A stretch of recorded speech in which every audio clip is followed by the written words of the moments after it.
Right. ಕರುನಾಡಲ್ಲಿ ಈಗ ಕಾವೇರಿದೆ ಜಲ ವಿವಾದ ಅಕ್ಷರಶಃ ಕರ್ನಾಟಕ, ಅದರಲ್ಲೂ ಮಂಡ್ಯ, ಮೈಸೂರು ಮತ್ತು ಬೆಂಗಳೂರು ಭಾಗದಲ್ಲಿ ಆಕ್ರೋಶ ಹೆಚ್ಚಾಗ್ತಾ ಇದೆ ವೀಕ್ಷಕರೇ. ಹಾಗಾದ್ರೆ ಯಾವ್ಯಾವ ರೀತಿಯಾದಂತಹ ಬೆಳವಣಿಗೆಗಳು ನಡೀತಾ ಇದೆ ಈ ಒಂದು ಕಾವೇರಿ ಇಶ್ಯೂಗೆ ಸಂಬಂಧಪಟ್ಟಂತೆ?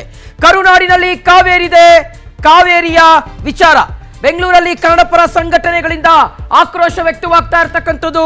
ಮೈಸೂರು ಬ್ಯಾಂಕ್ ಸರ್ಕಲ್ ಬಳಿ ಬೃಹತ್ ಮಟ್ಟದ ಪ್ರತಿಭಟನೆಯನ್ನು ನಡೆಸಲಾಗಿದೆ. ಕರ್ನಾಟಕ ಬಂದ್ಗೆ ಕರೆ ನೀಡುವುದಾಗಿ ಕನ್ನಡ ಪರ ಹೋರಾಟಗಾರರು ನಿರ್ಧಾರವನ್ನ ಮಾಡಿದ್ದಾರೆ. ಇವತ್ತು ಸಂಜೆ ಪ್ರತಿಭಟನಾ ದಿನಾಂಕದ ಬಗ್ಗೆ ನಿರ್ಧಾರವನ್ನ ಕೈಗೊಳ್ಳುವಂತ ಎಲ್ಲ ಸಾಧ್ಯತೆ ಇದೆ.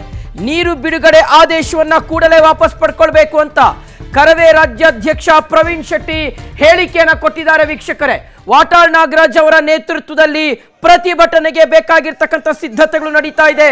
ಕರುನಾಡಿನಲ್ಲಿ ಈಗ ಮತ್ತೆ ಕಾವೇರಿಯ ಜಲ ವಿವಾದ ಭುಗಿಲೆದ್ದಿರುವಂಥದ್ದು. ಒಂದು ಕಡೆ CWRC ಕೊಟ್ಟಿರ್ತಕ್ಕಂಥ ಆದೇಶ ಇದೆಯಲ್ಲ, ಇದು ಅಕ್ಷರಶಃ ಕರ್ನಾಟಕಕ್ಕೆ ಮರಣ ಶಾಸನ. ಪ್ರತಿನಿತ್ಯ 3,500 ಕ್ಯೂಸೆಕ್ ಅಂದ್ರೆ 15 ದಿನಗಳ ಕಾಲ ಸುಮಾರು ಒಂದು 4 TMC ನೀರು KRS ನಿಂದ ಹರಿದು ಹೋಗುತ್ತೆ. ಹಾಗೆ ನೋಡಿದ್ರೆ ತಜ್ಞರೇ ಹೇಳ್ತಾ ಇರ್ತಕ್ಕಂಥದ್ದು ಮತ್ತು KRS ನ ಅಧಿಕಾರಿಗಳು ಕೊಡ್ತಾ ಇರ್ತಕ್ಕಂಥ ಮಾಹಿತಿಯ ಪ್ರಕಾರ KRS ನಲ್ಲಿ ಸದ್ಯ 6 TMC ನೀರು ಮಾತ್ರ ಬಳಕೆಗೆ ಇರ್ತಕ್ಕಂಥದ್ದು. ಮಿಕ್ಕಿದೆಲ್ಲವೂ ಡೆಡ್ ಸ್ಟೋರೇಜ್. 6 TMC ನೀರು ಪ್ರಕಾರ 4 TMC 15 ದಿನದಲ್ಲಿ ಹರಿದು ಹೋದ್ರೆ ಹೆಂಗ್ರಿ ಪರಿಸ್ಥಿತಿ? ಹೆಂಗ್ರಿ ಮುಂದಿನ ದಿನಗಳಲ್ಲಿ ಕರ್ನಾಟಕ ಮತ್ತು ಬೆಂಗಳೂರಿಗೆ ನೀರನ್ನು ಕೊಡೋದು?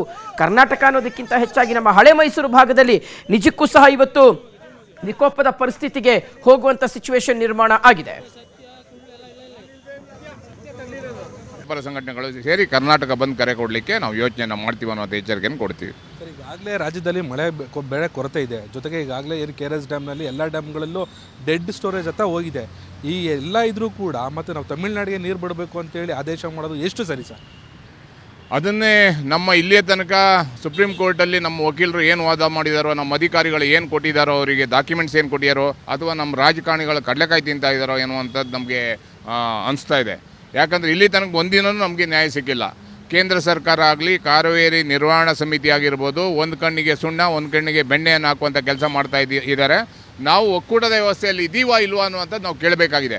ನಾವು ಕುಡಿಲಿಕ್ಕೆ ನೀರು ಕೇಳಿದರೆ ಇವರು ವ್ಯವಸಾಯಕ್ಕೆ ನೀರು ಕೇಳ್ತಾರೆ. ಬೆಂಗಳೂರಲ್ಲಿ ಇವತ್ತು ಮಳೆನೇ ಇಲ್ಲ, 20% ಮಳೆ ಇಲ್ಲ, ಎಲ್ಲ ಡ್ಯಾಮ್ಗಳು ಬರದಾಗಿದೆ. ಇಂಥ ಟೈಮಲ್ಲಿ ನೀರನ್ನು ಕೇಳುವಂಥದ್ದು, ನೀರನ್ನು ಕೊಡೋದನ್ನ ಕರ್ನಾಟಕ ರಕ್ಷಣಾ ವೇದಿಕೆ ತೀವ್ರವಾಗಿ ಖಂಡಿಸೋದ್ರ ಮುಖಾಂತರ ಹೋರಾಟವನ್ನು ಉಗ್ರ ರೂಪಕ್ಕೆ ತಗೊಂಡು ಹೋಗುವಂಥ ಕೆಲಸವನ್ನು ನಾವು ಮಾಡ್ತೀವಿ. ಕಾವೇರಿ ವಿಷಯ ಬಂದಾಗೆಲ್ಲ ಪ್ರತಿ ಬಾರಿ ಕನ್ನಡಿಗರಿಗೆ ಅನ್ಯಾಯ ಆಗ್ತಾನೆ ಇರುತ್ತೆ. ಎಲ್ಲೋ ಒಂದು ಕಡೆ ಸರ್ಕಾರ ಜೊತೆಗೆ ಏನು ಅಧಿಕಾರಿಗಳು ಕೂಡ ಮನವರಿಕೆ ಮಾಡಿಕೊಡಲಿ ಎಲ್ಲೋ ವಿಫಲ ಆಗ್ತಿದ್ದಾರೆ ಸರ್ ಪ್ರತಿ ಬಾರಿ.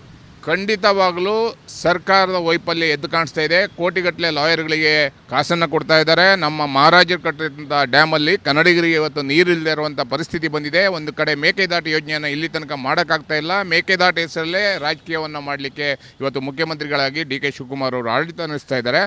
ಈ ಕೊಳ್ಳದಿಂದ, ಕಾವೇರಿ ಕೊಳ್ಳದಿಂದ ಬಂದಂಥ ಮುಖ್ಯಮಂತ್ರಿಗಳು ಯಾವುದೇ ಕಾರಣಕ್ಕೂ ಅಧಿಕಾರ ಹೋದರೂ ಸಹ ನೀರನ್ನು ಬಿಡಬಾರದು, ತಗೊಳ್ಳಬೇಕು, ಮೇಲ್ಮನವಿಯನ್ನು ಸಲ್ಲಿಸಬೇಕು. ನಮ್ಮ ನಾಯಕರು ಹೇಳ್ದಂಗೆ ಕರ್ನಾಟಕ ಬಂದ್ಗೆ ನಾವು ನಾಡಿದ್ದು ತೀರ್ಮಾನ ಮಾಡಿ ಕರೆ ಕೊಡ್ತೀವಿ. ಇದರಲ್ಲಿ ನಾನು ಅತ್ಯಂತ ಕಳಕಳಿಯಿಂದ ಕೇಳ್ಕೊಡ್ತೀನಿ, ಇಡೀ ಕರ್ನಾಟಕದ ಕನ್ನಡಿಗರು ಮಂಡ್ಯ ರೈತರ ಪರವಾಗಿ, ಮೈಸೂರು ರೈತರ ಪರವಾಗಿ, ಆ ಭಾಗದ ರೈತರ ಪರವಾಗಿ ನಿಲ್ಲಬೇಕು ಅಂತ ಹೇಳ್ಬಿಟ್ಟು ಅತ್ಯಂತ ಕಳಕಳಿಯಿಂದ ಮನವಿ ಮಾಡ್ಕೊಳ್ತೀನಿ. ನಮ್ಮ ನಾಯಕರು ಹೇಳಿದ್ರು ಮಹದಾಯಿ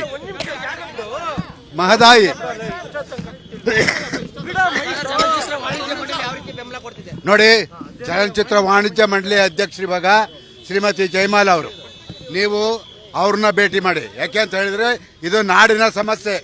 ಯಾರ್ದು ಚಿತ್ರ ಎಲ್ಲಾರು ಕೊಡ್ಲೇಬೇಕು. ಜಯಮಾಲ ಇದ್ದಾರೆ, ಕನ್ನಡದ ಪರ, ಬೇರೆ ಮಾತಿಲ್ಲ, ಕೊಡ್ಲೇಬೇಕು. ವಾಣಿಜ್ಯ ಮಂಡಳಿ ಕೊಡ್ಬೇಕು, ಹೋಟೆಲ್ ಕೊಡ್ಬೇಕು, ಅಂಗಡಿ ಕೊಡ್ಬೇಕು, ಎಲ್ಲರೂ ಕೊಡ್ಬೇಕು. ಕನ್ನಡಿಗರ ಪ್ರಶ್ನೆ ಮೇಕೆದಾಟ್ ಆಗಲೇಬೇಕು. ಕಾವೇರಿ ಬಗ್ಗೆ ಹೋರಾಟ, ಸಾವಿರಾರು ಜನ ಜೈಲಿಗೆ ಹೋಗಕ್ಕೂ ಸಿದ್ಧ ಹೋರಾಟ. ಈಗ ನಾವಲ್ಲಿ ಸತ್ಯಾಗ್ರಹ ಮಾಡ್ತೀವಿ.